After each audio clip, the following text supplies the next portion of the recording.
ये रिश्ता क्या कहलाता है में अरमान ने अभीरा की जीने की उम्मीद ही छीन ली है। अरमान की वजह से अभीरा की जिंदगी में जो खुशी थी, जो उसके चेहरे पर एक चार्म था, वो सब खत्म हो चुका है। उसकी दुनिया खत्म हो चुकी है, उसकी जिंदगी की लाइट, उसकी जिंदगी की रोशनी खत्म हो चुकी है। यही देखने को मिला आज के एपिसोड में, जहां पर अभीरा को याद आती है दक्ष की, क्योंकि रूही, दक्ष और गोयंका जापान मूव कर चुके हैं। और जब वो बात करती है फोन पर बड़ी माँ के साथ, तो उसे याद आता है कि कैसे दक्ष को लेकर रूही उसके रूम में आई थी, लेकिन उस वक्त अभीरा पर इतना ज्यादा ट्रॉमा था जो आज तक है कि अगर लड्डू बेबी यानी दक्ष भी उसके पास आया तो वो भी हर्ट हो जाएगा। इसलिए रूही के इतने बार कहने पर भी अभीरा दक्ष को उठाती नहीं है, दक्ष को अपने पास नहीं आने देती, अपने कमरे की लाइट्स ऑन नहीं करने देती, और इसी के साथ रूही दक्ष को लेकर जापान चली जाती है। अभीरा की जिंदगी में कोई खुशी ही नहीं रही है और अरमान अपनी लाइफ जी रहा है अपनी बेटी के साथ, और अभीरा को इस बात का एहसास तक नहीं है।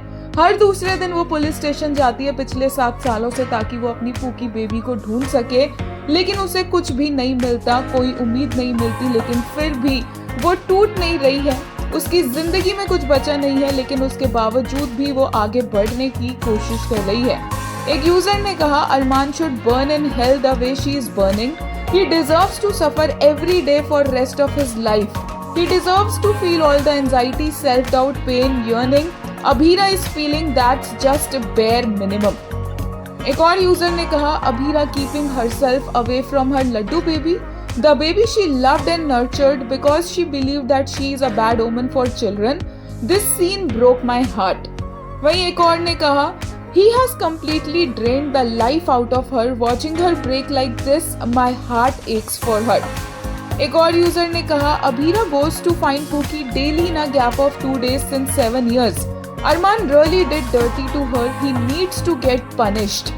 वहीं एक ने कहा, Abhira has so much love for her laddu, but because of the constant guilt, she thinks that after DSP and Pookie, Daksh too will suffer if he is near her.